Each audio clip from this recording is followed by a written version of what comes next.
¿Vieron las películas que se olvidan de ponerle la tapa a la licuadora y explota todo, tipo mancha todo? Quiero ver si eso es verdad, realmente pasa o no pasa.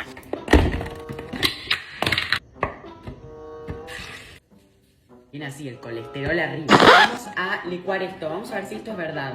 1, 2, 3.